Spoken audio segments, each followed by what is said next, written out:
there. Sorry we can't come to the phone now. Please leave a message after the tone. Hello. I believed I'd reached Miss Amara Tano's house. I'll leave you a message, all right. Eugeo speaking. Are you surprised? Now that I've found out your phone number, it'll be dead easy to find out where you live. Then you'll get another surprise. I found out who the holder of the Pure Heart Crystal is, and I'll finally get my hands on it. Victory now belongs to us! Moon Podcast Escalation!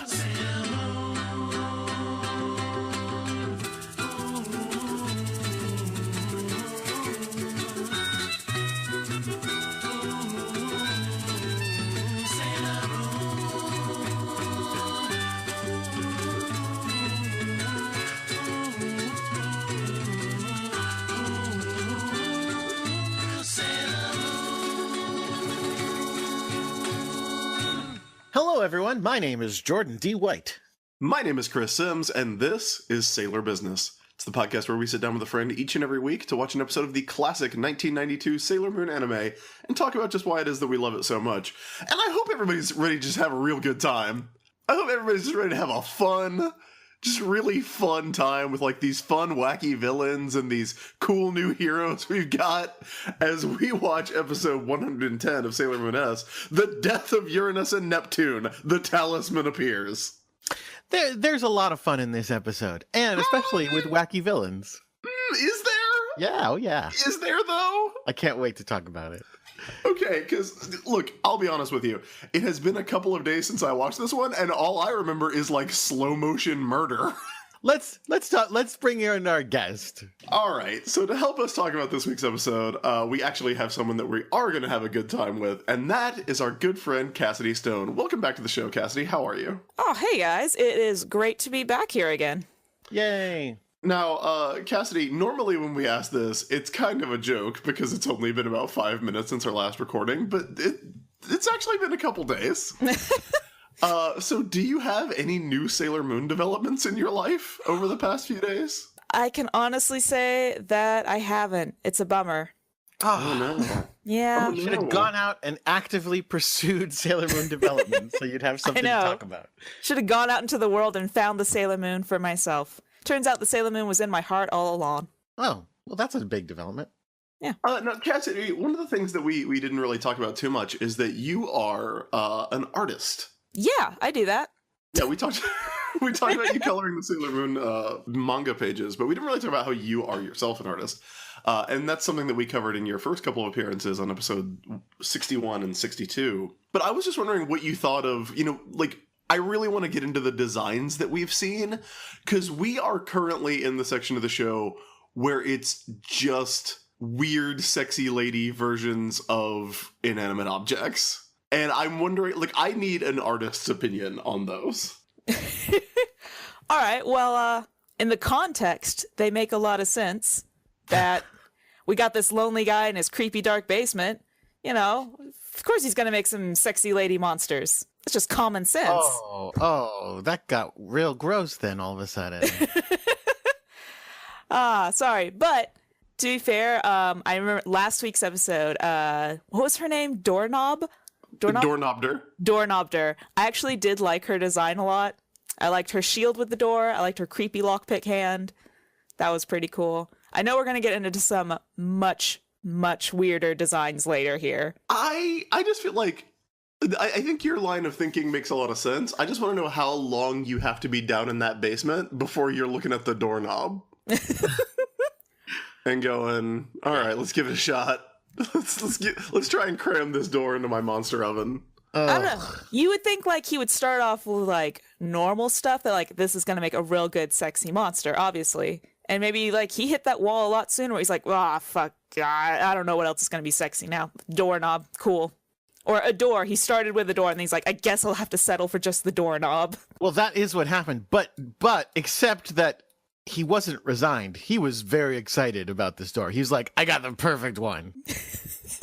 Yeah, Professor Tomoe does really does really seem to just lean into it, doesn't he? So Cassidy, welcome back to the show. Thank you again for joining us. It is always a joy to talk to you.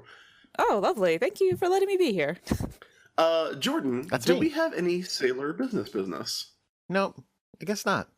I was gonna say maybe this is the last one that comes out before you're getting married, but it's not quite. It's not really sailor business. Don't you want It's- all Sailor Moon themed wedding things sent to you? Well, yes. Actually, that would be nice. Our listeners are very happy for you, I'm sure. Here's my question. Aiden is clearly a Mars, Hmm. but what am I? I mean, I'm sad to say it, but you're a moon, aren't you? Am Well, I? you know what? Hang on. Okay, this is I'm serious. very mean to you, Jordan. Because I was about to say, wait, I just all of a sudden realized you might be more of a Venus. Ooh. How dare you? Except that we now know that Venus rules. That is true. From That the is true. 1-2 punch of Codename Sailor V and last episode, we know that Sailor Venus is pretty great, and she does have a dark side. And I do love to change into a different elaborate outfit in every adventure. So maybe that's it. You're always trying to show up the police. Very true. Very true. So I guess with that, yeah, I don't think we've really got any sailor business. We've got some stuff to talk about during the act break. But Did I without tell you? Hold on. So, because that makes it a Mars-Venus wedding, first of all. Everybody is going to be very excited about that idea. Mm-hmm. Yeah. Hashtag Firewood. Did I ever tell you Hashtag burning about... love if you want to be more charitable. Yes. I think I've told you this before, but if I have, I'm sorry, and you get to hear it again. Did I ever tell you about us trying to put Serena and Darian on top of our wedding cake? No, you didn't. What? So we have little, the little chibi figurines of Sailor Moon, and we have for ages. And so we said we wanted to put, actually it was the princess and the Endymion figure on top of our wedding cake. And Devin's mother was like, absolutely not. Aw. You cannot do that. And we were like, well, we'll just sneak it on then. And she went, then I will make the cake for your wedding a thing that you cannot put stuff on top of. She absolutely forbid it and would not let us do it. We were slightly sad about it. Well, it ain't her wedding, bro. I know. That's like Well- that's a thing that Aiden and I have like learned while we've been gearing up for our wedding is that like, I mean, we're like, you'll find out. We were talking about it a little bit before we started recording. Like, our wedding is just like, it's exactly what we want to do. But we look at all the websites and everything, and it's just like horror stories about like people's parents. It's like, your wedding. You got married 30 years ago. Well, like I said, the joke is on her because now her grandchild's name comes from one of those characters she forbid to Yeah. put on the I bet she wishes she would have let the cake slide if those were the two options. No, she doesn't know anything about who Darian is, so she's not judging. Oh boy. Oh boy. I absolutely never plan on getting married because the idea of someone living in my house is horrible to me. But a Sailor Moon wedding, oh, that'd be delightful, man. I was wearing a top hat. Oh, nice. Well, you know what you can do, Cassidy, is you can just have like a Sailor Moon party with like someone you like, and then you get all the benefits of the Sailor Moon themed wedding, but you don't have to like live with anyone after. Yeah. I mean, I've discussed this before. Like, I'm into the idea of having a party and celebrating me, obviously, but as long as I don't have to go home with anybody afterwards. Are there any Sailor Moon characters who would share that opinion? Who are like, no, forget it. Like, that's not for me. I don't think there are there? Well, I mean, like I feel like Ray would be the closest to just having Yeah, a party to unfortunately- celebrate herself. Yeah, she is my least favorite, but I'm thinking of like especially Manga Ray, who is just like, Yeah. no time for this. Yeah. From everything we know about her from the manga is that's the case. In the anime, obviously they give her Chad, and depending who you ask, Venus as well. Well, that's not just in the That's in anime the manga too. either. Yes, you're right. There's a lot There's a lot of hand holding in the manga. And also in the anime, of course, Darien. Oh yeah, that's right. No. The super believable, very makes a lot of sense romance. Mm-hmm. That even the show calls him out on. That even Motoki has to be like, I wouldn't date a middle schooler. Are you kidding? That would be weird. Okay, so wait, hold on. So Motoki is the same age as Darien, right? Yes. And before you get to your jokes, that's probably a high school level, or no? Is he definitely in college? He's in. I mean, he has a full-time day job, so I think he's at least like college age. Yeah, I mean, he's probably a college freshman. Oh. Yeah, I mean, like unless he's taking like night classes, like he runs the game center. Yeah, pretty much by himself, right? Like we never see anyone else working there. Yeah. And I guess it's like his family owns it, right? Because we found out that there's the Crown Game Center, and then there's also the Crown Cafe where his sister works. That it's like, and I think someone told us, or maybe it was mentioned in the, his sister mentions it like, oh, it's my family's restaurant or something, and so we kind of made the connection that his family owns the businesses, right? But I mean, he's the only one we ever see working there. Okay. Although, are we ever there when school is happening? We remember we saw him opening the shop up in his 3-piece suit that one time. Oh yeah. When he was wearing a jacket and a vest and slacks to go work at an arcade. He was coming from a job, obviously. From a job interview. He was going to a job. His college job. interview. No, you're probably right.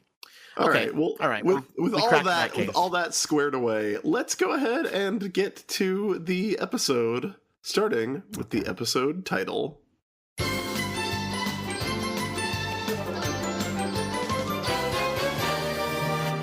As I mentioned before, we are going to be watching episode 110 of Sailor Moon S, The Death of Uranus and Neptune, The Talisman Appears. This is available on Hulu, but as of right now, the S DVDs only go up to 108. So this episode and last week's, we are back on Hulu for now.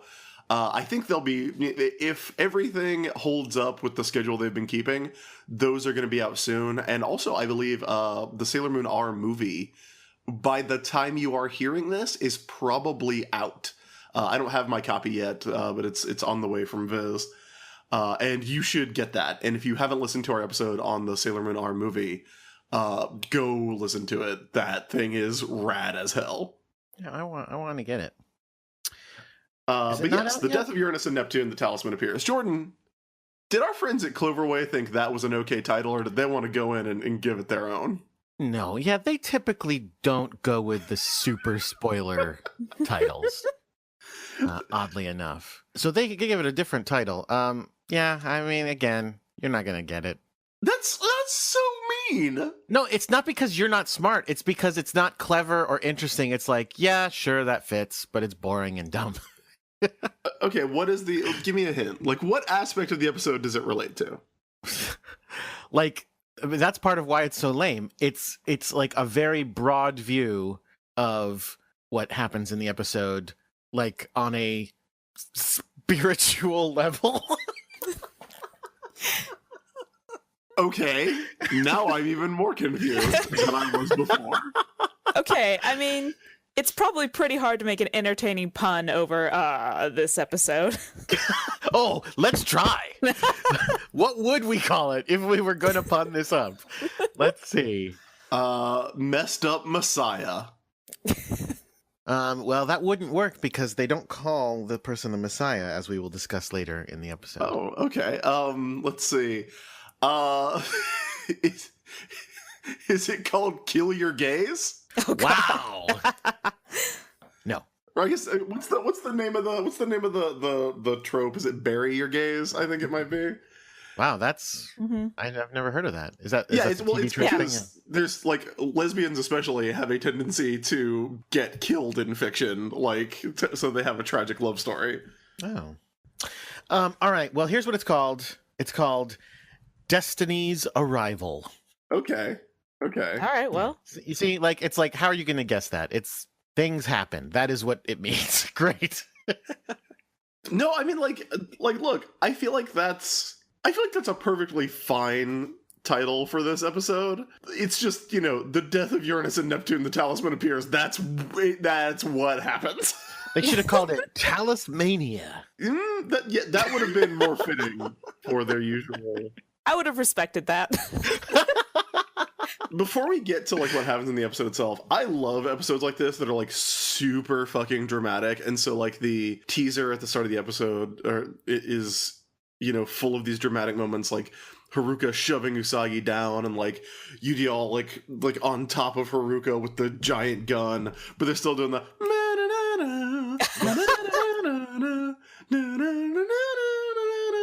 hey, we're gonna murder Sailor Neptune here, and watch Uranus's reaction in slow motion.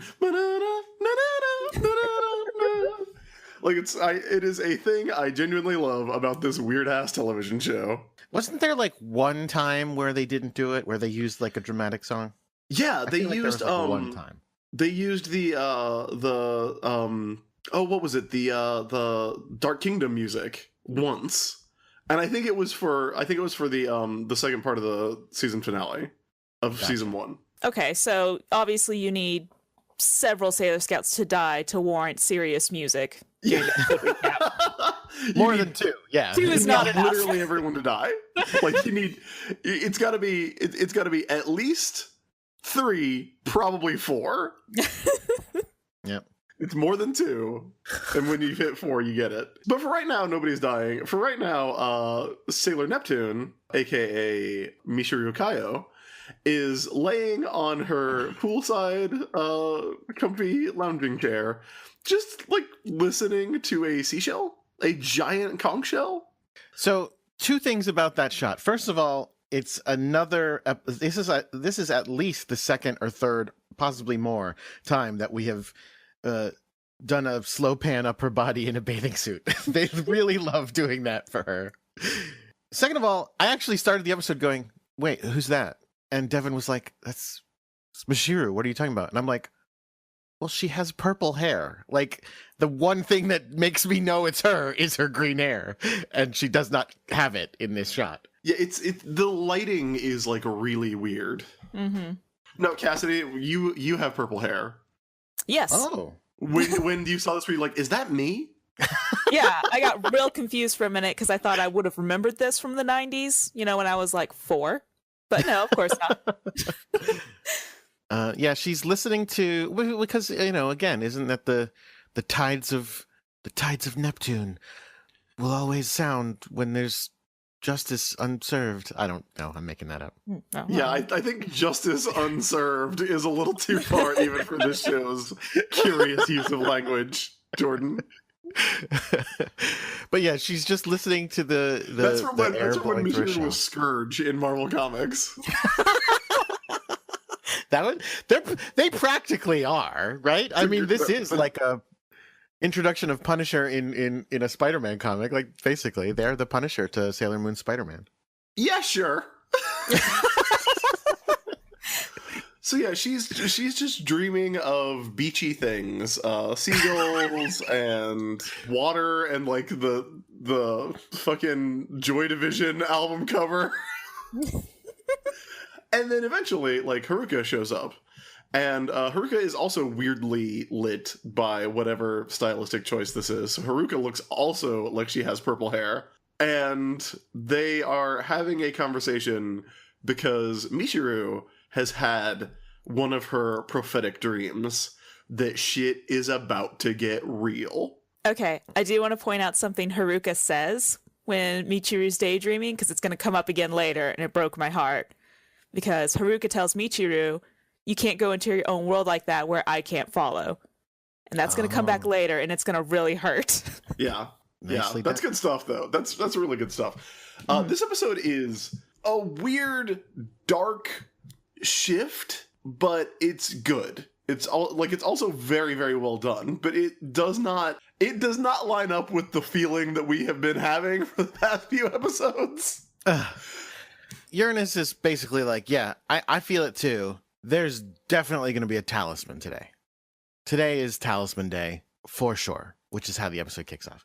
I don't know exactly what a day where you discover a talisman feels like, but they definitely do. They can feel it coming in the air tonight. So from there, we cut to Professor Tomoe's underground laboratory, specifically the office of the Witches Five. And this should be nice, right? Because they're always having fun. Like, Tomoe's always, okay, wait. calling somebody up with his, calling somebody up and getting the wrong number, or he'll be working out and talking about how he does rhythmic gymnastics, and it's all just really, it's all just good, fun, like, goofy times down here in the basement with Tomoe and the Witches Five, right? Yes, it is. Well, first of all, yes, it is. And second of all, yes, it is. It kicks open with some amazing 90s hacking. Yeah, what is happening here? Because here's what's happening. UDL has a tin can of it's got to be like pork and beans or something. I don't know what it says, because the only thing we can see is tokus, which, like, is it a can of tokusatsu?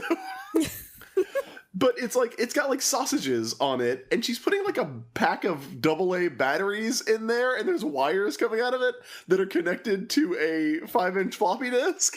Yes, it's amazing, because when this happened, I was like, what kind of crazy hacking is this? This is how you do real science. And there's a switch on the can of stuff. Sure there is. Yes. I do not know what is happening here. Okay, I'm not a hacker. I'm not going to question her methods. So she that's gets true. results. Like, that could literally be what hacking is, and I would not know. You don't hook enough cans of food up to your computer. That's why you never got the skills. Yeah. Yeah. Hackers, write in. Let us know. What's your preferred meat for hacking? So she's like, this is gonna definitely reveal who's got a talisman. But now I'm gonna go chill out in the locker room. So she goes to the locker room, tries to slip her foot into her slipper, and somebody who's First of all, the locker room, the lockers, and the slippers are all decorated with just a single black star. Of course. Like the monsters have, because they are tight on the branding. Yes. Yeah. I love that. But yes, she's got a pair of orange slippers with a black star on them. She goes to put her foot in it, and she steps on a giant thumbtack. I mean, regular size, but yeah, sure. I mean, it's big. It's regular size, but it is a thumbtack that looks pretty serious. Oh, it looks painful. She says it hurt a lot. And somebody put it in there. This was no accident. Yeah. So she's like, what the fuck? And then she looks inside of her locker, and she discovers someone has released a jar of snails in her locker. And snails, see, it's crazy hijinks, Chris. Snails have walked all over all of her things. I would not say crazy hijinks. I would say, like, someone's being, like, super cruel. Because then the door opens. Snail trails. Don't. They're cute. Then the door swings open, and there is a note written there in impeccable handwriting with some, and it's on Witches 5 stationery too, which I think is hilarious. Yep. And the note says, "Die, you station wagon snail woman." And at this point, I'm like, okay, I know that UDL has been trying to tear people's hearts out and also murder the Sailor Scouts for about 10 episodes now. But this seems like really mean. Like, we were watching this, and Aiden was like, wow, UDL is facing a very hostile workplace. Yeah, it's very cutthroat. I mean, there's 5 witches, and they're all jockeying for the same position. Come on. Yeah, because as we find out, as UDL is reacting to all this, on the other side of a row of lockers, we see the other 4 of the Witches 5. We can't see 3 of them.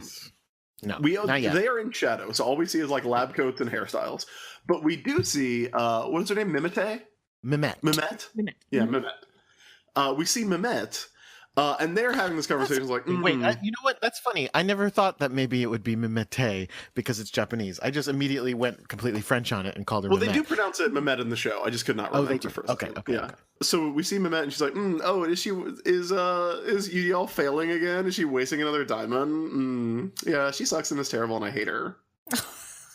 Yeah, basically, She calls her an old lady. She calls her what? I guess it's the other witches who call her an old lady, and Mehmet like is acting like she's defending her because Mehmet's the only one who knows that Udial's there. Well, yeah, and in a moment, yeah, but no, she's not defending her. She's being cold-hearted, and I mean, she literally says, "Oh yeah," and they're all like, "We all really want to be in charge," and Mehmet's like, "Well, that's nice for you, but Professor Tomoe called me earlier and said I'm next on dock, just so you know." You're right. She knows that Udil is there, but she's doing this to be a dick. Like she's not. Yeah, I mean, being she nice. clearly is, but she does say like, "Don't talk about her like that, guys. She's gonna fail anyway." Like, you know, blah blah blah. Yeah, that poor innocent girl. So because Udil does say like something about like she's the one who taught them all how to do the job. Yeah, which is weird because Udial like is supposed to be, I guess, the oldest of the witches, but only seems like she is the oldest when we see her like in the full lab coat next to the obviously younger Mehmet. Because Udial could be as old as Usagi or as old as Usagi's mother. It does not like the ages are hard to pin down. I mean, in addition, I don't know if you watched the subtitle, Chris, because you don't have the DVD, I watched the right? subtitle version because that is what is available online, and the DVDs are not out yet. I wasn't sure if the dub was up yet. They gave Mehmet in Japan like the cutesiest voice in the universe. Yeah. Like she's got like this super high pitched, adorable voice. That is not the case in the old dub. But yeah, when she starts talking, so like she definitely seems younger in the dub or in the sub. I mean, because it's all of a sudden she's like, That is adorable. correct. so Udil goes back to her computer and is like, "Fucking Mehmet, god damn it! She fucking put snails in my," and she starts typing like there's no tomorrow, and her can of beans works, and it starts going through every person with a pure heart apparently to decide who's going to have the talisman, and it's really going to figure it out this time. And then it stops, and she's like, "Oh shit. That's who's got the talisman, but I'm not going to have the camera look. Holy shit." And that's that scene. Yeah. That's pretty much it. Yep. Now we get my favorite scene in the episode. Yes. Hey, what if you had a talisman and a rainbow crystal and you were at peak energy? Oh, Like shit. what would happen then? Now, hang on. Do you really think a person with a rainbow crystal, a.k.a. a monster, could have a pure heart? I mean, Boxy, I'm sure, had a pure Yeah, heart. That was He the a first one I priest. thought of. Yeah. No, well, first of all, I'm not going to even go into the things that priests can do. Yeah, but he was a good priest. I We mean, don't know that. from what we saw of In- him. Rhett Butler had a pure heart. What Butler? I don't remember this. Rhett Butler! You know, Rhett Butler! Oh, Red Butler. Well, I thought you said the Butler, and I was like, what Butler? Yes, Red Butler. No, Red Butler was thinking filthy things about Luna. Jordan, that whole idea of that's a very patriarchal and puritanical idea that you have with your attitude towards sex, especially That's between what purity cats, which is is. very weird. Right. I guess technically we don't know that they mean pure in a non-sex way. It could just mean pure. Yeah, because in Usagi had goodness. one, and Usagi likes to go to parties and get drunk and hit on her boyfriend. correct. She probably has never had sex with him yet.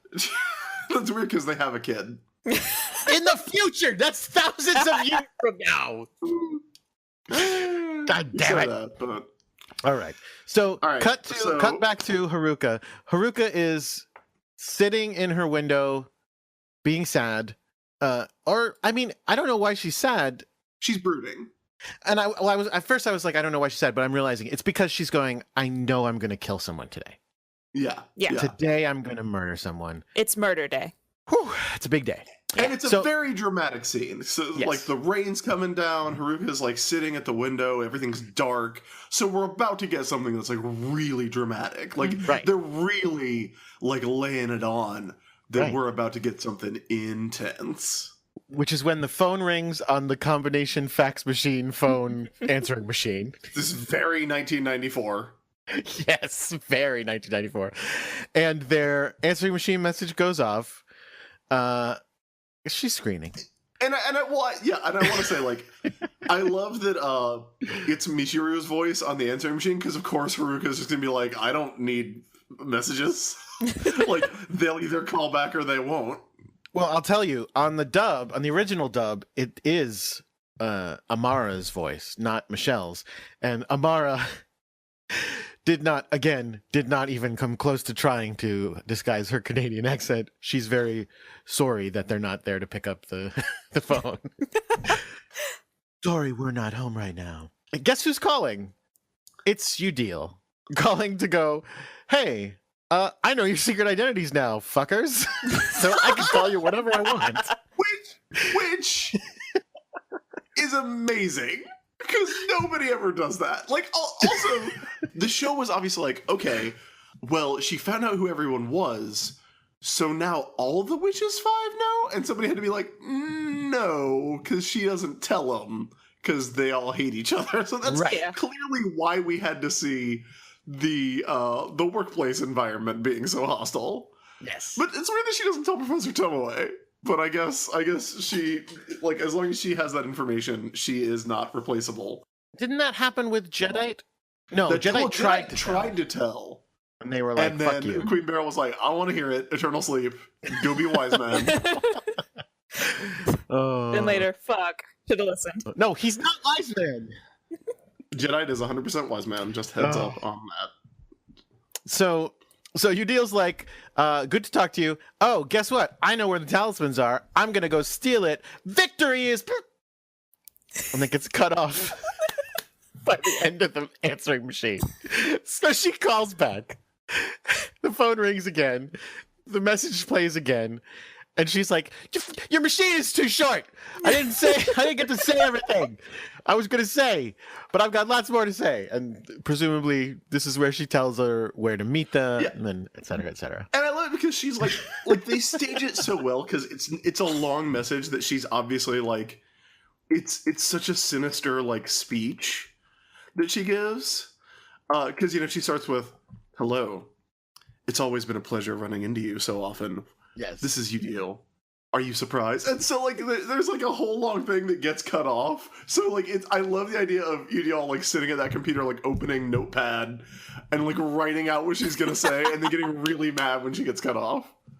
Oh, and then she ends the machine saying, I'm faxing you a map of where to meet me.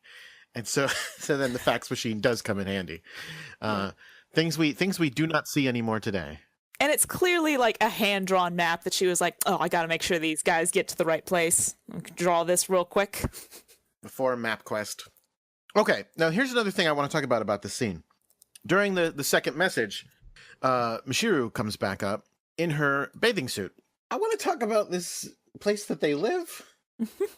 Like, they live in a place that has a giant indoor pool. I remember in the Amy swimming episode that they were at the pool together, but I thought that was like at a health club or something. Like, I didn't think that was at Michiru's house. Yeah, I wasn't even thinking about, like, I was like, well, my apartment has a pool, but it's not like a full-sized Olympic-style indoor pool with conch shells available, I guess. They could be in a giant like condo high-rise kind of deal. And, well, I mean, and spoiler Michiru... warning for like about 10 minutes from now, but Haruka is rich enough to own a fucking helicopter. Yeah. Oh, yes. Yes, that is true. Well, and actually, in a moment, well, I'll talk about it when we get there as well. But like, yeah, I definitely was like, oh, they live at the place with the giant indoor pool. Because we forgot to say, like, all this time when they've been swimming and stuff, it's pouring rain out. It's a gray day where it's pouring rain, and Michiru was just doing the equivalent of sunbathing, except there was no sun. She was lying by the pool in the gloomy rain weather, but she's inside. Yeah, she was just taking a nap. Yeah. Sure. So they have a little talk going, yeah, she said she's got talismans ready. She knows who got the talismans, just like we thought we have. So we know what the deal is, so today's the day. We're going to murder. She starts looking at her hands and going, I've dirtied my hands enough, but no matter what, I got to do this. I got to see this through. And then we get this scene of hand sex. Yes, that's exactly what's happening. Which is not the way that you might imagine hand sex means. I mean, a scene in which two hands have sex with one another. Michiru comes over and just takes Haruka's hand, and their hands just like dance and writhe on each other and have sex. It's totally weird. It's very awkward to watch. Chris, was that your assessment as well? Yeah, it is the cousinsest thing. Like, and I'm like, how did they, like, I was watching this, like, it's just a close up on their hands, but it's like so sexual. And I was watching it and I was like, how did they, like, okay, when they made the dub, did they cut this out, or did they just like have like 1, 2, 3, 4, I declare a thumb war? And No, like, they're and talking that's what's about- going on in here. It's exactly the same. Because again, technically it's innocent. Technically it's just hands. And they have her saying the part about her hands being dirty, and then Michelle is like, your hands are clean. They're clean enough for me, or something like that, or like your hands are clean to me, something like that. And it's not like it's not like animated. It's just like these soft focus static shots of these hands in various positions. So it looked like and there's like a window behind them, so there's like a reflection too. Like it's it's so sexual. Look, I don't know a whole lot about the world, but I don't think this is how lesbians have sex. I don't. Maybe not. Not this exact way. I mean, it's how these two do it. now listen. It's entirely possible that they've never had sex because they keep insisting we can't care about each other. We have to let each other die. Yeah. Okay, that makes sense. But then this, like, I don't think... You didn't sound like you bought that at all. You were like, No. yeah. I fully agree with you. Because I don't think...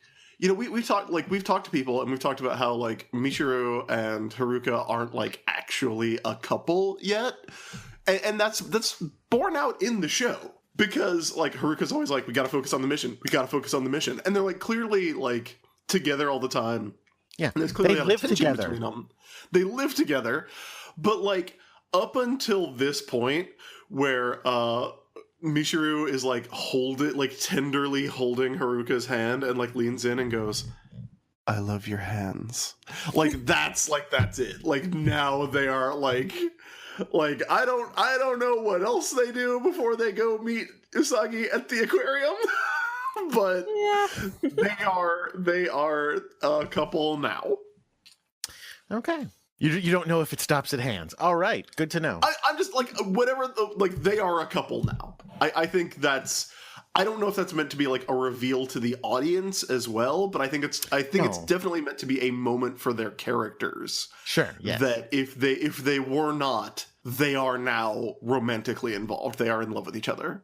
So now we get the sadness montage Hey! where we cut to Amy sadly studying. All the scouts are thinking about like conversations with Amara and Michelle, with Haruka and Michiru, going like, but couldn't we be friends? And they're like, no. But couldn't we try? No.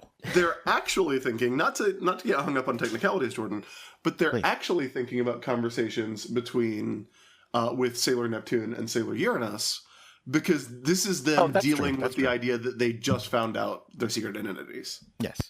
And but like I said, they're all focused on, but like, we all kind of want the same thing. Like, isn't there a way? And they're like, fuck you, no. So Amy is sadly studying. Makoto is sadly standing in the rain, walking down the street. Ray is at the temple, doing temple things, presumably standing, looking out at the rain. And then my favorite part of the whole montage, Mina is sadly gaming at the game center. She is playing God Driving, like viciously. She's like, but you could tell she's sad about it. Yeah, well, like sad, angry. It's great.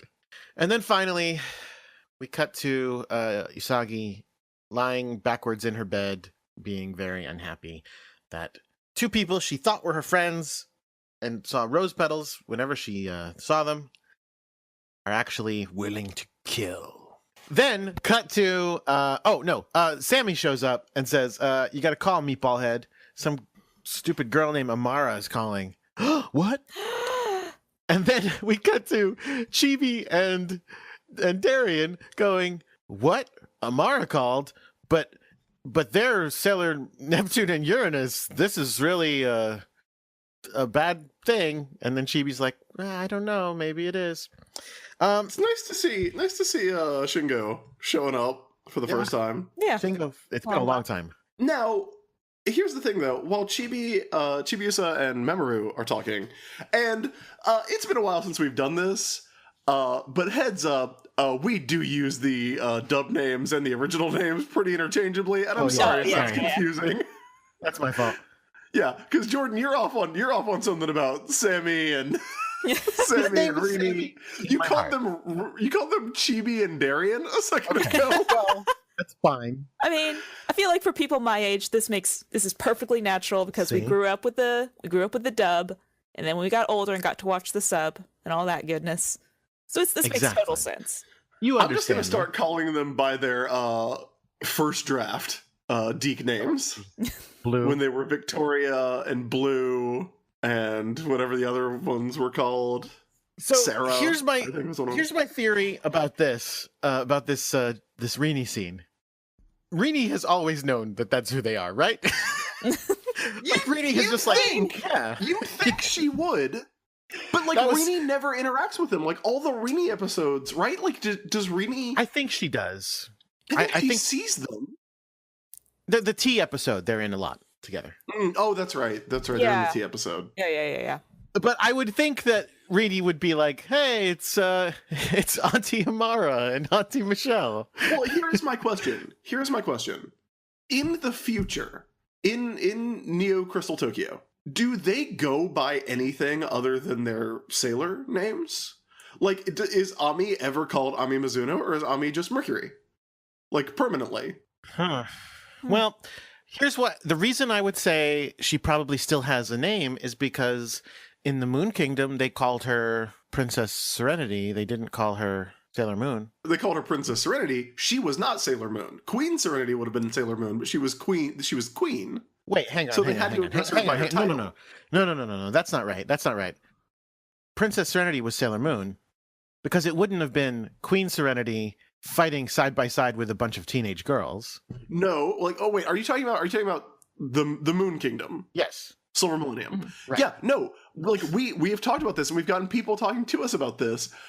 Queen Serenity, Usagi's mom, was Sailor Moon. She has the moon stick. Oh no, well, hold on. See, I agree that she was Sailor Moon, but I thought it was like a while ago. Like, I don't think she was Sailor Moon right up until the end. I think Was because when Queen Beryl attacks, and Cassidy, you might have some opinions on this as well. When Queen Beryl attacks, we don't see Princess Serenity fighting. We see Queen Serenity fighting with the Moonstick and the Moon Crystal, which are Sailor Moon's weapons. I think what we're seeing in the current, like, 1992 timeline of Sailor Moon, like, the reason that Usagi is having, like, such a comparatively hard time adjusting to life as a Sailor Scout is because this is the first time Usagi's soul, the reincarnation of Princess Serenity, has been Sailor Moon. Wait, so it was Usagi's mom fighting side by side with all of Usagi's best friends? Yeah. That's weird. They were her team. And they were weird. meant to protect Princess Serenity. And now, Or, hold on, did they have moms? I don't think they had moms. Why not? They were only princesses. Well, I mean, I think they had moms. Like, I think they are mammals, if that's what you mean. No, of course. But, like, if she was the princess of Mars, why wasn't there a queen of Mars who could be Sailor Mars at the time?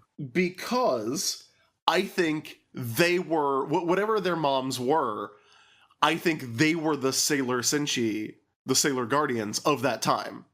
I think maybe they were, like, relatively new, but I think all of them were Senshi and Guardians before Princess Serenity. I don't think Queen Serenity had passed down the power to her daughter because she was ruling the Moon Kingdom. That's Whereas weird if you're, to me, you know, if you're the Mars Queen or whatever, you're not actually in charge of anything because you're part of the Silver Millennium. But then on the other end, everybody is saying to us that they think Serena Usagi grows up to be a queen and then passes it on to her daughter when her daughter's younger.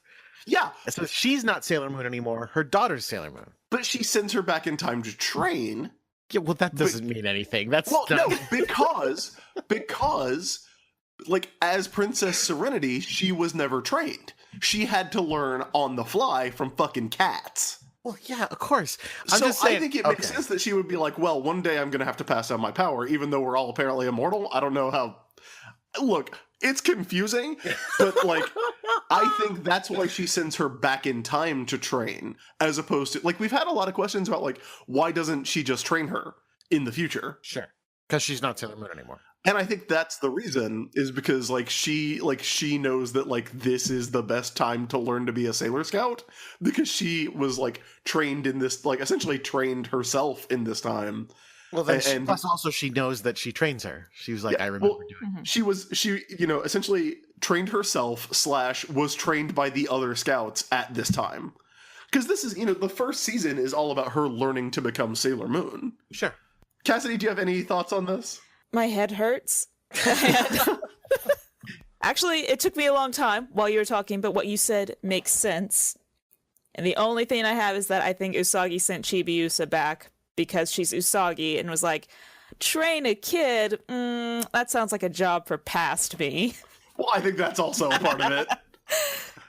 All of this was a long digression, that the point of which was just that at the end of last episode, Usagi came home and was like, Uranus and Neptune are Amara and Michelle. And Rini was like, yeah. Right. Oh yeah, did I you not know. know? Yeah. Oh yeah, that's Auntie Haruko. So that's fun. But as you said, in the crowd watching them is a familiar face. Now, familiar to us because we have the vision that can see through Sailor transformation magic. Yes. We can recognize that that's, guys, spoilers, that's Sailor Pluto, who we've met before. It's been so long since we've seen Sailor Pluto Yes. that like part of me is like, oh, this is kind of cool, because it like we only saw Sailor Pluto in what 2 episodes in R. When we found out that she was the worst at her job of all Yeah, time. Yes. terrible, just Yeah. absolutely garbage at her job. No good. And this is Setsuna, right? Hmm. Mhm. Yeah. Or as she introduces herself in the dub, what is it? Trista, I think is her name. Let me click it. Hold on. That surprised me that they changed her name as well. But yes, her name in the original dub is Trista Mayo. So she kept her Japanese last name? Yeah. Yes, a lot of them do because you don't say them much. Like I'm pretty sure Amara is. They actually when she calls on the phone, they specifically call her Amara Tenno, which is surprising. But again, it's just that they barely ever say it, so they don't care. They're like, Yeah, I forget guess that's true. Like that's and they start doing that pretty early on. Like we talked about how Amy is Amy Anderson. Yeah. And Ray still gets to be Ray Hino. Yep. And then it's just Mina and Lita, no last names. They have no last names. Oh Yeah. no. That can't Even be in true. even in the Leon Centaur novels where we find out fucking Miss Haruna's middle name, Patricia Angelica Haruna, like we don't ever get like I think Lita's last name in Yeah, those. you're right. Mina just says Mina, and Lita. Yeah. I mean, I guess you just have to assume it's Mina Aino, and no, it says Lita Kino on Wikimoon, even though it only says Mina for the original. But that's probably from like the manga or something. Yeah, I think so. And of course, and we also never get Serena's last name. Serena's name, as far as we know, is Serena Skino. No, it is. It definitely is. Yeah, but like that's weird, right? I think we do hear that at some point. Why do we have Amy Anderson and everybody else has fucking their normal last name? Because it probably was far enough into the show that they had to put in Serena's last name that they were like, just leave it. Like they didn't care. Did they ever give Kenji and Ikuko American names? Who? Mom and Dad. Oh, let's see. English name. Nope, Serena's mom. Yeah, I'm like, It literally says Serena's mom. they may just be mom and dad. It says that in the Cloverway dub, her name is Ikuko.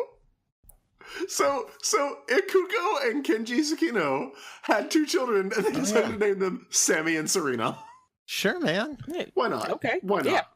Anyway, we see Satsuna in the crowd briefly, and it's like a cool little it does. I like the way it's structured because it really is a hey, who was that in the crowd? And then it cuts back to Chibi, and Chibi looks and she's gone. But you only see her for a couple seconds, which I think is pretty cool. Because if you do remember her, you know that some weird shit's about to go down. And now we have 8 Sailor Guardians in play. Okay, now hang on a second, because the next scene is fucking. I didn't understand something about it until. Oh yeah, I think I am in the same boat as you.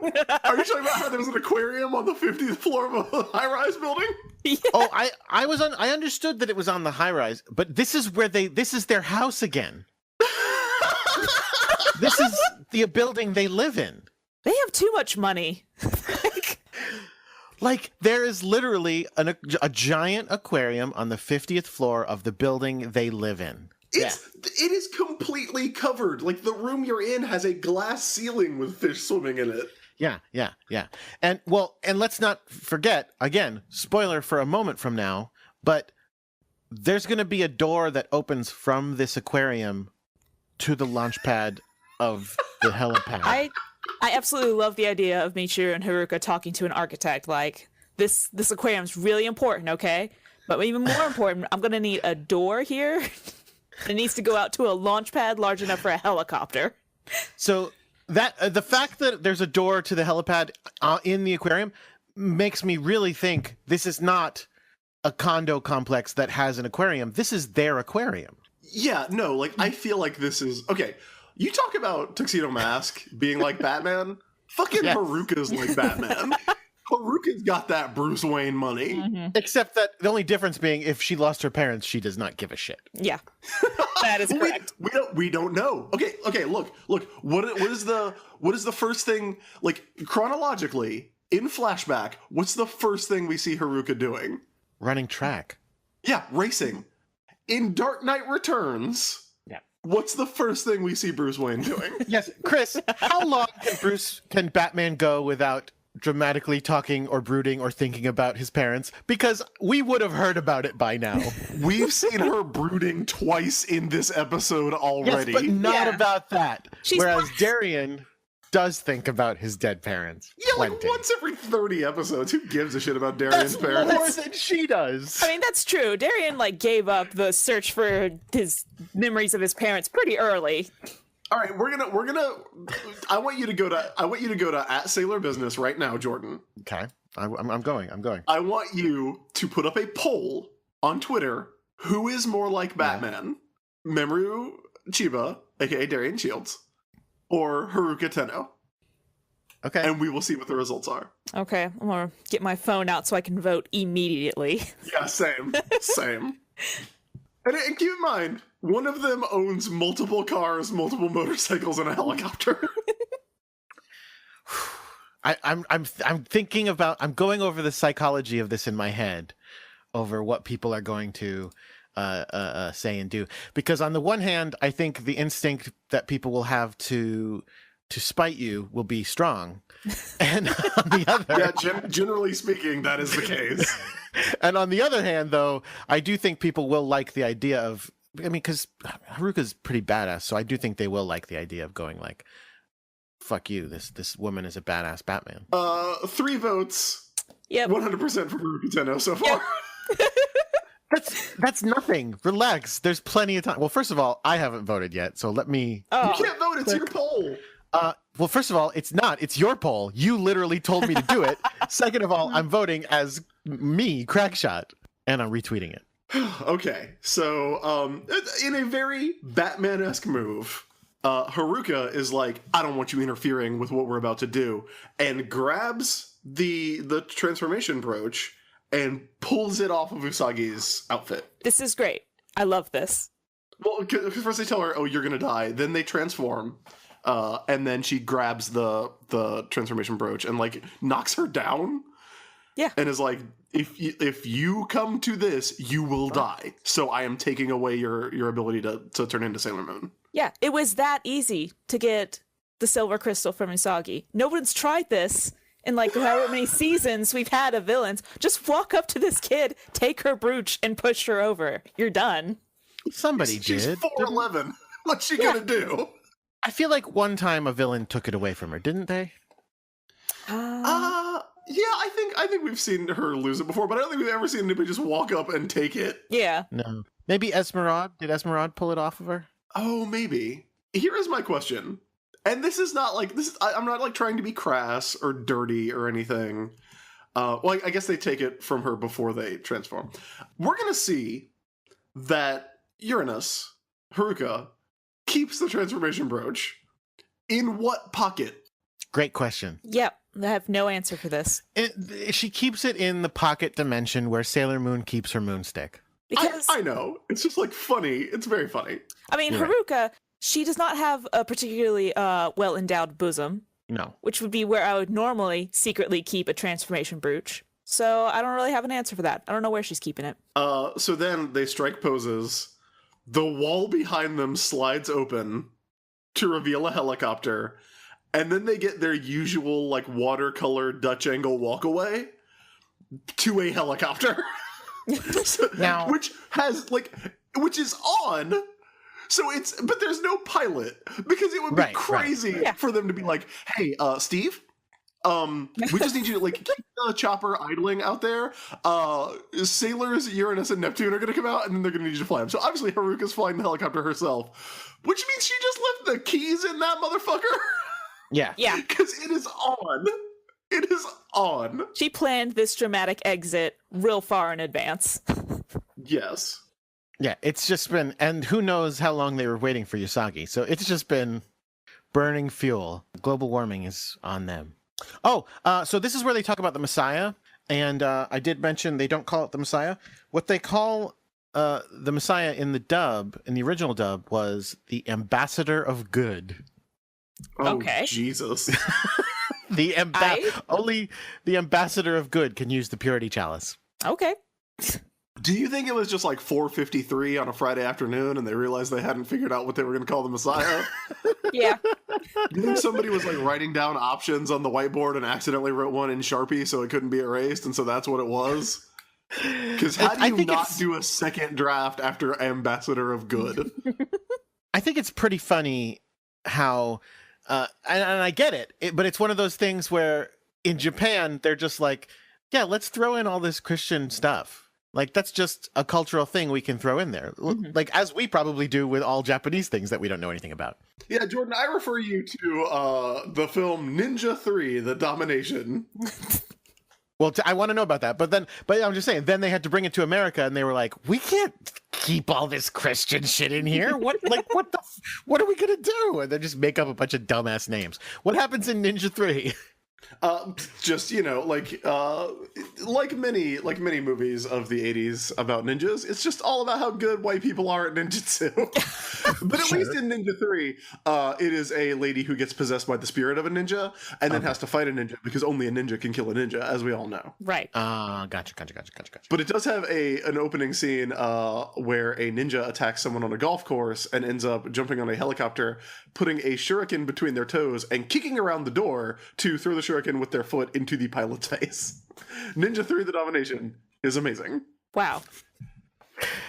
Get ready for Ninja Business. Where we just talked about I that would do it in a fucking heartbeat. So this is where Setsuna shows up and says, "What's up? I'm Setsuna Mayo. I know those two."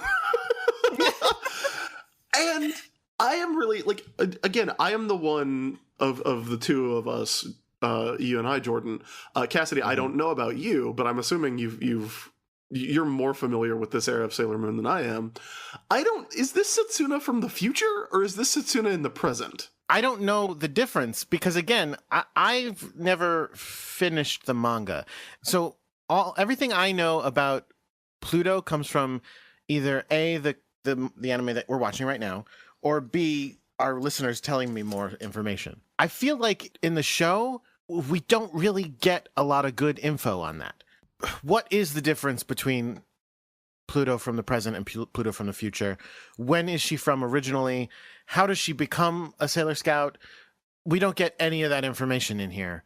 I guess it's her in the present because she has a secret identity and can go home at the end of the day, presumably. Yeah, because the Pluto that we've met at the Door of Time is from the future. Is she?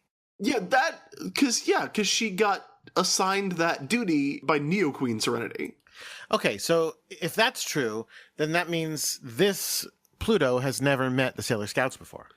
Yeah, so what my question is this that Pluto, or is this a new, this is not the first time Usagi has met Setsuna. Is it the first time Setsuna has met Usagi, is my question. Okay. And I have a lot of questions about, like, when she's like, yeah, I know I am an old acquaintance of those two. Like, does that mean she's from the future and she knows them as future Sailor Guardians? Or does that mean that that Setsuna knows them in the present as Haruka and Michiru? Okay, so Sailor Pluto dies. Last arc. Yeah, start with that. We'll start with her death. She died that one time. Okay. Wait, what time? When? Are we supposed to know this? Yeah, like back in during the whole Dark Kingdom arc. No, she didn't. What? Did that not happen in the anime? No, Pluto's not in the Dark Kingdom arc. Sorry, not Dark Kingdom. But even the Black sisters. Moon. No, Black she Moon didn't Clan. die. She doesn't die in the anime? No. Oh, she's super dead in the Sailor manga. Pluto dies in the Black Moon Clan arc? Yeah, in the manga, she's super dead. What? Well, great. Now my whole theory fell apart for the anime. No, I mean, right? look, that makes a lot more sense that those motherfuckers were able to, like, travel back and forth through time unimpeded. No, it's like, okay, manga update, Dark Lady, she has her silver crystal, she manages to take Sailor Moon silver crystal, she's gonna put them together, and that's gonna cause some kind of fucky time thing that's gonna destroy the whole world.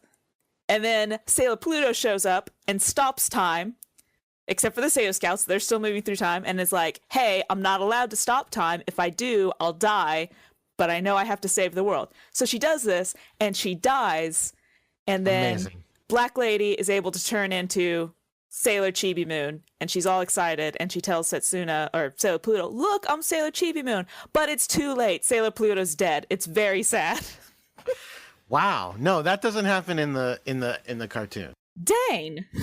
I guess that's a little dark for it. Well, you'd think, except lots of characters do die. Oh yeah, I mean, we are actually on an episode. Like, lots of characters are violently murdered on screen, as we are about to see. Yeah. Well, you know what? Continue with your theory, and then we'll address it. Well, it doesn't work for the anime now, but I was like, okay, so Pluto dies. And then, like, Neo Queen Serenity is still like, don't worry, I'll take care of this. Like, I don't know how, but she's like, I'll take care of this. Don't chill. Don't look at his disposal. body. Yeah, body disposal. It's cool, man. Don't talk to anybody about it. I'll take care of this. Okay, so she takes Sailor Pluto's soul and is like, what do I do with this? I know. I'll send it back in time so that she can grow up, be reincarnated, grow up, and be Sailor Pluto exactly when we need her, when we are Sailor Scouts. But why would she send? Why would she? I mean,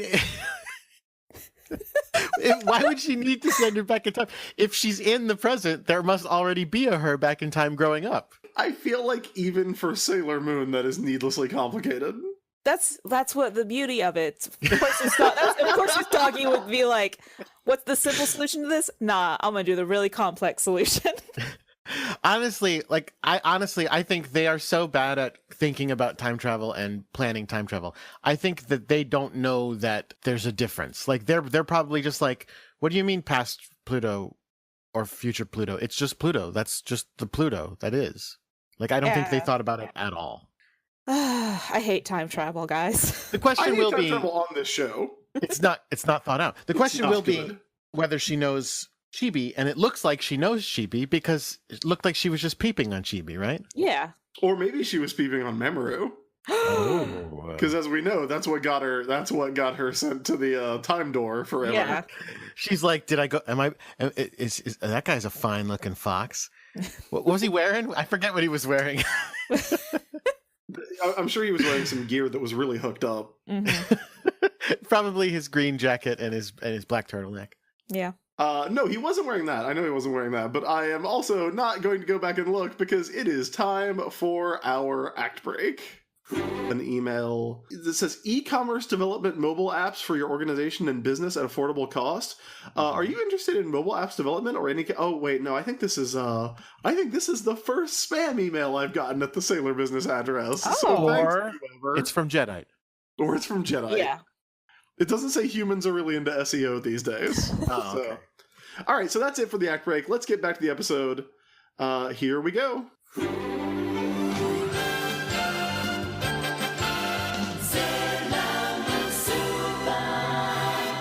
Today the S is for, well, if we're feeling cheerful, the S is for snails, and if we're not, it's probably for suicide.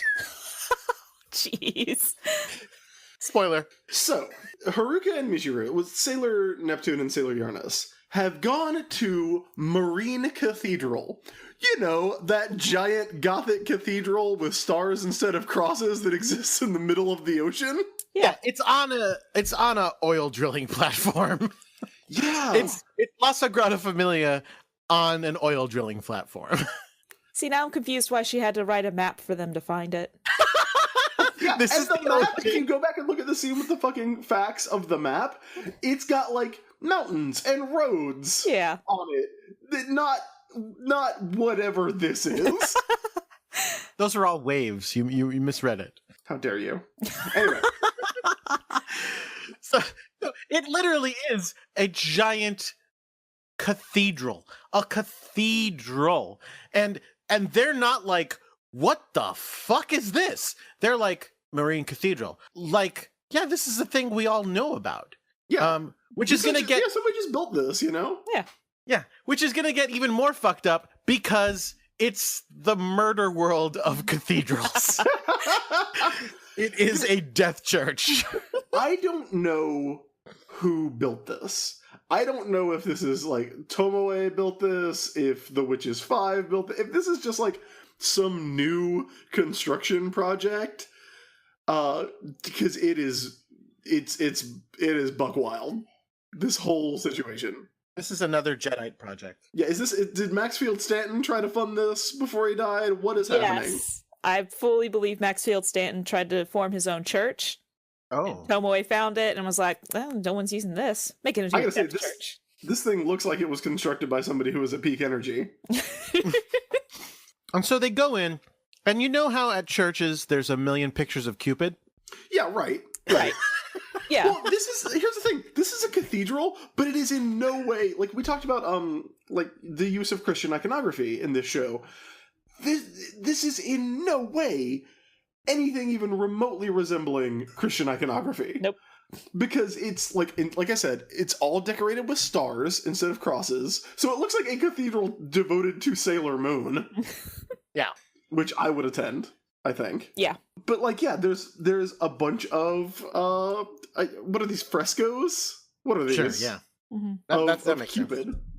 I mean, you could just say they're cherubs with bows and arrows, but that's what Cupid looks like, so it's Cupid. Later, you'll see a stained glass butterfly, Yeah.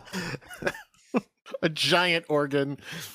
So Which, they you walk know, in. What, spoiler warning, but when the Messiah shows up, Well, we'll I see. mean, not a lot of Christian iconography in that one either. You mean the ambassador of good, but okay. Yeah. So they walk in, and they're like, "Look at all those effed up cupids." All right, well, whatever. and then all of a sudden, all the again, you're like you called them frescoes. They're like slabs of red stone with cupids carved into them, and they all start shifting and lining up into like dominoes. And then we cut to Udil. Well, she's controlling them. So she is at the master control panel for this death trap filled church. Right. And so, like, what does she got, Jordan? Does she have her computer? Does she have her tin can full of electronics? Like, Well, all of how that is would she make sense. controlling these attacks? Well, Chris, that's not how you control a cathedral. I mean, let's be real. You're right. I'm sorry. This is something completely different. It's not exactly a foosball table, but it's pretty much a foosball table. It's 100% a foosball table. Well, it isn't, because that's not how foosball works. Well, it's a foosball table, but it's like, instead of having the controls on the sides, Yeah, it's at and the like end. lines of players, she has controls on the end, but there's still like a soccer goal there. Yes. And so she's like moving the slabs from one end to the other, trying to hit these two pieces representing Neptune and Uranus that are on the board. You called it, dude. It is Murder World as hell. It makes so little sense. Because so as she yanks. I'm fucking into it. I love Murder World. Oh, I do too, except Murder World makes more sense than this does. It Yes. really does. Again, sometimes she's able to move all of them at once, even though she only has two hands. Don't ask. Like when she yanks on one of these poles on the table, a giant slab of stone goes flying across the room, but not even like on a track the way that the poles are in the simulation. It's literally just thrown at them, like someone super strong just chucked a thing, like ass over tea kettle, like flip, flip, flip. Totally weird. Yeah, it's bonkers. Completely. Yeah. Is she just like, maybe she's been the MacGyver of the Witches Fives this whole time, and she's just been like, I have to make a death church, and I only have this foosball table and some cupids and some bubblegum and string. I mean, it's pretty elaborate, but yeah, apparently that's the case. Oh, by the way, and also magic happens, because like once she runs out of, when they world shaking and deep submerge their way out of it, like another one just like appears. Yeah. It just like whoa, fades into existence.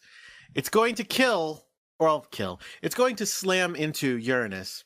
Oh, and we forgot to mention what happened right before they went inside. Before they went inside the cathedral, they reiterated their "let each other die" pledge. They reiterated their, okay, we're all agreed. The most important thing is the talismans, and if that means we die, like, too fucking bad, like everybody, we don't give a shit, right? Right, agreed. Neptune breaks her vow because she jumps and knocks Uranus out of the way and gets hit by the slab herself. Mm-hmm. And the slab then spirits her away into another place that we don't know where. Yeah. Well, it's in, like, I guess they were in the Atrium? I mean, I don't know what cathedrals are called. I guess that was the nave. Oh. And now they're going into what in the southern churches of my youth would be called the Fellowship Hall. Yep. Yeah, Cassidy, you know what I'm talking about. I know what you're talking about. Yeah. They're good. They were in where you shake hands with the pastor after the church. Yes. And now they're in where the sermon happens. Yep. Okay. Yeah. That's where Udil is, sitting in front of Playing the. on a pipe organ.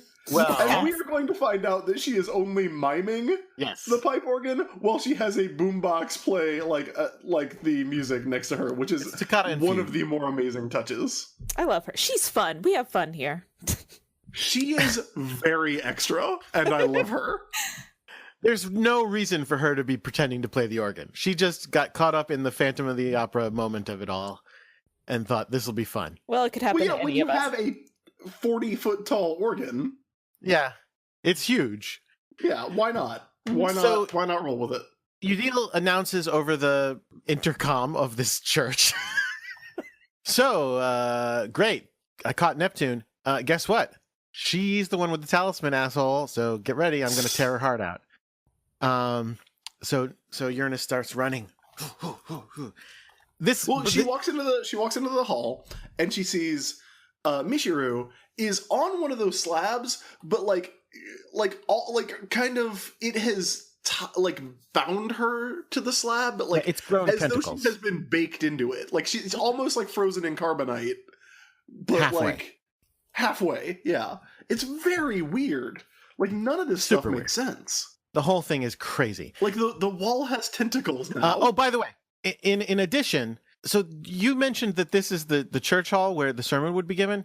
Sure, except where all the pews would be is a bottomless pit. You know, There's a walkway down the middle with a bottomless pit on either side, and then the walls Yes. have more cupids. So Uranus runs out to try to save Neptune, and we learn these cupids on the walls are different cupids. These slabs turn sideways and shoot 1,000,000 darts. Yeah, that hit her. Mhm. That like she Absolutely. gets shot. Oh, like Yeah. so much. So many times, 100,000 Just- times, brutally. and she falls over. And that's when we get the close up on UDL's hands, like just not touching the keys, which is really fun. And we see that's a Um, boombox. But yeah, so she's like, "Hey, dummy! If anyone else passes over this bridge with me, they will be punished by God." And Uranus is like, "What?" Because Uranus is still alive, even though she's been shot by machine gun arrows about 50 times. Is this not how the churches you guys went to as kids worked? Or Well, I was Presbyterian. I think this might be Baptist. So she goes, "Yeah, listen, don't worry, I haven't taken out Neptune's talisman yet. I was thinking I would take out somebody else's talisman first. Oh, guess what? Yours!" And this is the time when the first time I watched the series, especially, but this time slightly less so, I was going, yeah, fuck you guys. Fuck you guys. Because they went around all the time going, oh yeah, you know what? We're just going to tear people's heart out. It's no big deal. Boop, boop, boop. They're probably going to die, whatever. And they never went, do you think it might be us? Like, it could be us. Fuck you. It's them. So she's Yeah, going but I to... kind of love this because Udell's like, "Yeah, I'm gonna take your talisman," and Uranus is like, "Hey, stupid! It can't be in mine. I don't have a pure heart. I was gonna murder everybody." Yeah, so she's gonna Uranus's heart with the heart gun. And so Neptune tears herself out of the vines / tentacles / whatever. Because they look like vines. They don't look like stone. Like I don't know what any of this is supposed to be. Yeah, it's magic. Yeah. Yeah. Uh-oh, it's magic. No, they're supposed to be scientists, but she's also a witch, so I don't know. A little of both. It's Dr. Doom situation. So she runs out. Oh, guess what? She gets shot with 1,000,000 darts.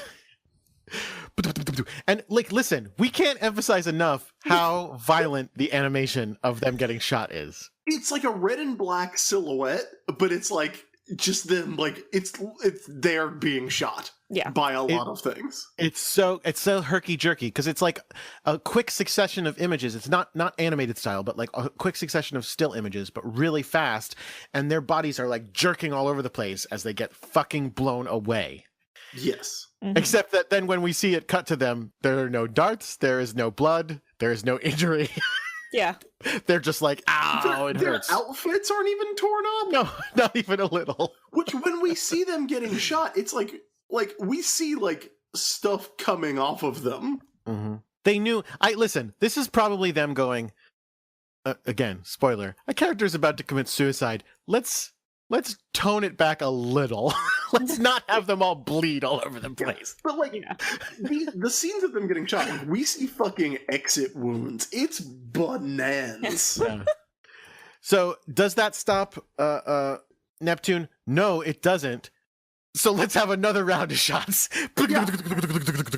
And then this time another. we get some symbolism of a pink rose falling to the ground. Yep. Oh, this is much more dramatic than I remembered. It's so dramatic. It's like, especially after like last episode, where it's like, yeah, Minako is giving all of her blood, and then when she loses her pure heart, she's gonna be like, ha, ha, ha, ha, ha, and run around. Like, this is so crazy. They literally run out of ammo. They shoot until they are out of ammo. And guess what? It doesn't stop her. She's again breaking her vow of not helping. Yeah, so she stumbles over to Udial, like basically throws herself on the Black Star syringe rifle and gets shot point blank, and her heart is blown out the back of her chest. Yep. But her heart is not the crystal that we've seen, the pure heart that we've seen so many times in this show. Well, it starts out that way, but yeah. Yeah, well, hers starts out that way, but then becomes something different. We also get a flashback to the hand job from earlier in the episode. Yeah, the hand job. Okay. Hand fun. Hand fun. And her pure heart crystal turns into a mirror with a fucking Neptune symbol on it, no less. Cool. Yep. So then Uranus goes, oh shit, I'm fucked. Mm-hmm. And she's like, so it's true. We're the ones who had him sealed within us. And then she starts talking to the Messiah. Yeah, well, she prays. She's in a cathedral, Yeah. and she prays, and we get a shot of a stained glass window, and the stained Of a glass window butterfly. has what you see in every stained glass window in a cathedral, which is a butterfly. Yeah. Yeah. She says, oh, Messiah, is this the punishment you have given us? Yes, is the answer. So then all of a sudden the sun shines through the stained glass butterfly. And illuminates the Messiah, who has, like, take a moment, picture in your head the Messiah. Are you picturing a pink lady with 12-foot long hair and butterfly wings? Always. Yeah, the Messiah is a fairy. We all believe in fairy realms. Mm-hmm. Speaking of being able to play Changeling, White Wolf Changeling. There we go. God. Sorry, we gotta turn this into the world of darkness. But then Haruka blinks, and it turns out that what she thought was the Messiah, it's not. She's not the Messiah. Okay, it's actually just the immortal queen of the universe. It's Usagi. That's an easy mistake to make. Now, okay, I have a whole bunch of things. First of all, let me start by saying they also did this really lazy, because usually in this sort of situation, they would do a thing where the character was in a similar pose, or the background was the same, or there's some hint that, oh, that thing I saw wasn't the thing I saw. I actually saw this thing. They look nothing alike. I think the idea is meant to be that the light shining through the stained glass window that has the butterfly on it illuminated Usagi in such a way that it kind of looked like she had butterfly wings. No, I In understand that That's- pink light. But That's yeah, what the not- person who wrote the script was thinking. Yeah, What that I'm is not what happens at all. Yeah. Yeah, the animators did not cooperate. Animators got a deadline. Yeah, they saw the animatic and they went, "Oh, that's totally wrong," and they were like, "Sorry, too bad." Yeah. So, but also, okay, now I need to talk to you about a thing that I didn't talk about earlier, but I really want to talk about. Usagi shows up. It's important to note she's Usagi. She's not Sailor Moon, because as we know, she does not have her transformation brooch. Now, I'm assuming we're going to learn more about this next episode, which I have not yet watched. For years, anyway, for years. What the fuck happened at the end of her conversation with Sailor Pluto? So Sailor Pluto comes to her in an aquarium and says, "My name's Setsuna. I'm their friend from way back. I too have a helicopter and I know where they're going." Like, what? How did they get here? What was the plan? What is going on? Presumably, she gave Usagi the same map Yudio gave Haruka and Michiru. She was like, I intercepted this fax. Yeah. It's 1994. And Usagi then took a boat to this oil rig. I'm sure a bus runs out there. To the oil rig. Jordan. Yes. She's a sailor. Oh, Of course she took a boat. she is not a sailor. She is a schoolgirl. They just dress the same.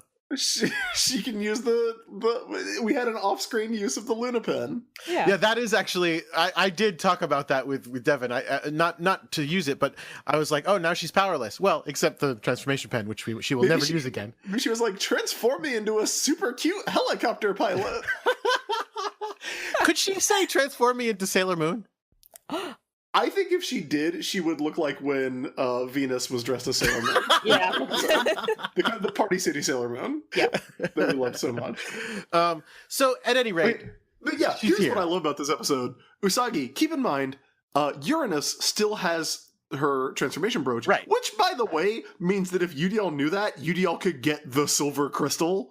Mm-hmm. oh yeah, You know, the most powerful thing in the world. But Sailor Moon just rolls up, kicks in the door, and is like, yo, what's up? And then just fucking fist fights UDL, which I Yes. love. She charges at her and fucking Goldberg spears her. yeah. You got to believe in the power of love, dude. Yep. and almost kills her. Like for real, almost. Like for Yeah. real, almost human murders her. Yeah, because it knocks her off the bridge. Udil does a very cartoony wobble on the edge for like, Udil suddenly 10 becomes seconds. fucking Team Rocket right after murdering two people. and then she jumps like 20 feet, grabs onto a thing. Something that's on a rope. And then There's still construction going on here, so it's like a wrecking ball, but I don't know why you would have a wrecking ball doing construction. It's a crane, is what it is. she grabs Yeah. onto like a crane hook or something. And then, but as soon as she grabs it, it also like releases. And so that goes slowly or quickly or whatever down into the bottomless pit where Yeah. I'm sure we'll hear from her again. Mm-hmm. So Usagi goes and grabs the mirror, but because it's a talisman and not a heart crystal, they can't just put it back in your chest, which is a weird distinction, but one that kind of makes sense, I guess. Yeah, sure. Yeah, I'll give it to him. And it's harder to get a mirror back in there than whatever weird abstract representation of a heart they were fucking around with earlier. I wish it wasn't floating in a bubble. I wish she could just grab the mirror and just try to like push it into her. Dunk, dunk, dunk, dunk. So, but Haruka's like, hey, don't worry about it. This is fine. We found the talismans. This is what we were fucking born to die. And gives her back the silver crystal, grabs the Black Star rifle, and then is going to shoot herself. And we get like this extended scene of Usagi trying to wrestle a gun away from a suicidal person. Yep. Which is, again, like, we're just here to have a good time. Not today. Oh, and I should bring back that Uranus is already like said again after Michiru dies, that's not fair going into your own world like that where I can't follow. And I'm like, oh no, they're too in love. And we get a really cute scene where Haruka's like, no, I have to get this talisman out of me. And Usagi's like, no, we don't need them. Like, we'll save the world without it. And Haruka's like, what? And Usagi's like, I'll do it. I'll save the world. And that's such a great Usagi moment. That's Yes. so good. Because And then- she's like, she doesn't know how. She's just like, yeah, I can do it. I'll save the world. You don't have to hurt yourself. I'll do it. Like, whatever I need to do, I'll get it done. Haruka's like, oh, it's funny. I almost believe you. And then she just goes, boom, and like shoves her real hard down Yeah. onto the ground. And then it's like, Sailor Moon, take these two talismans, find the other one, and you win the day. And then she blows her own fucking heart out. Yeah. Yep. Again, we don't see that like we see the like Cupid arrow stuff, but it is still like shocking. Yeah. Her heart turns into a sword, a jeweled sword. Yeah. Which then- is weird because I always see pictures of Uranus and Neptune holding these swords, but I guess they never will now that they're dead. No, that's just weird foreshadowing. People are doing it. I Okay. think.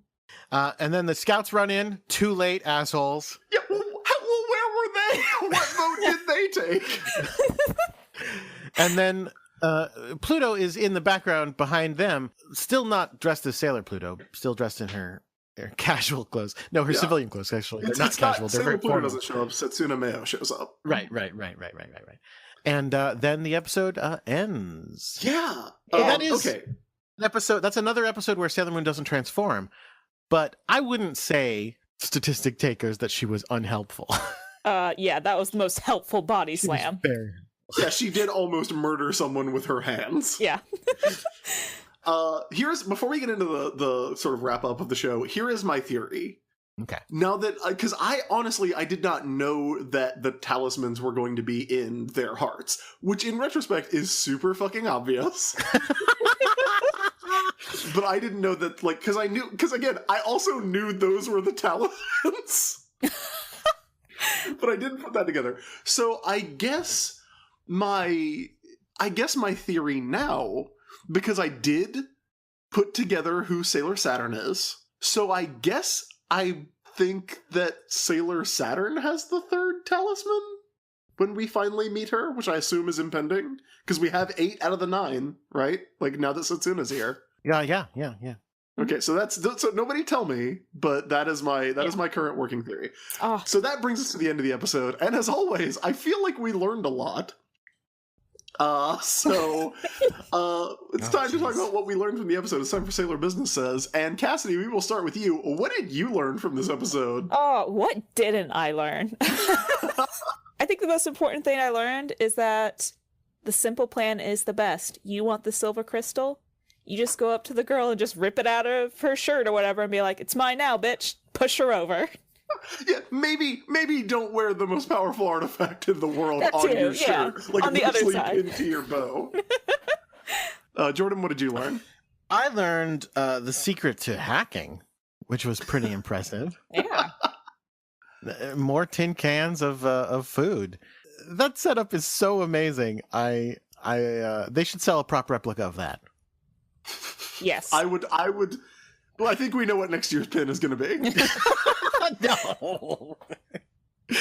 How about you, Chris? What'd you learn? I learned that when you're designing your 50th floor all-encompassing aquarium room, make sure you leave enough room for the helipad.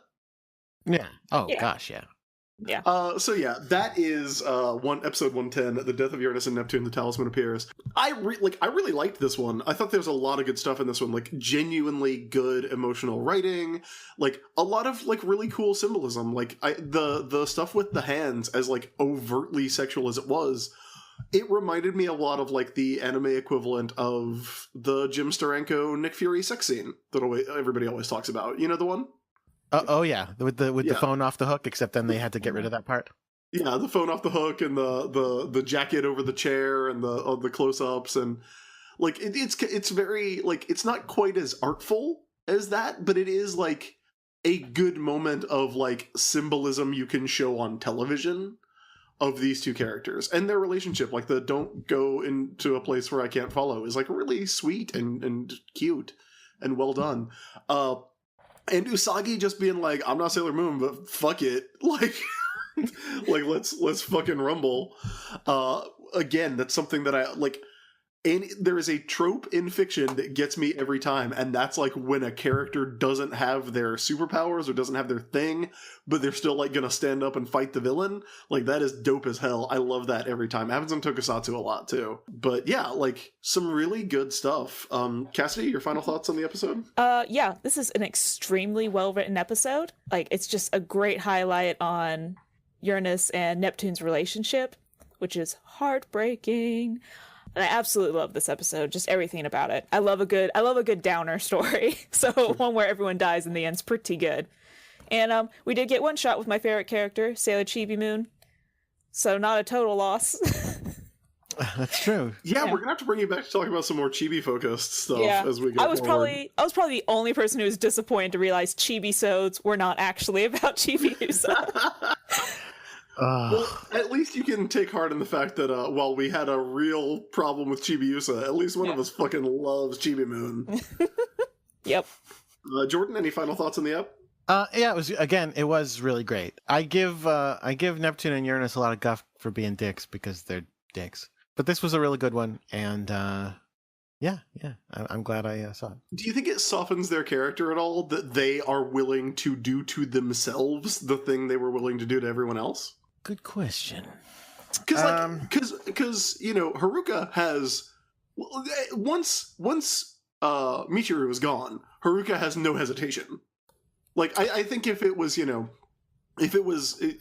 choice between like, oh, you have to take it out of Michiru, then I think it would have been a completely different scenario. But if Michiru is, ostensibly dead, like Haruka has nothing to live for but the mission. Yeah.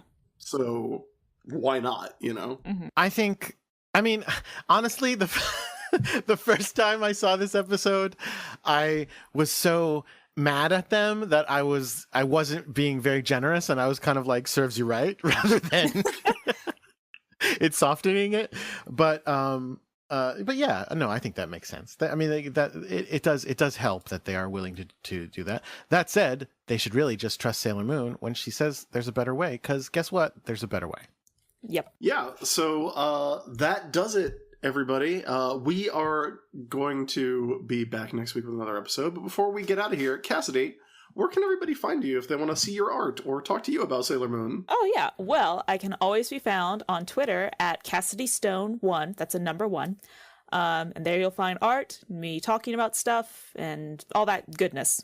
Great. You can find me on Twitter at Crackshot with a 0 for an O.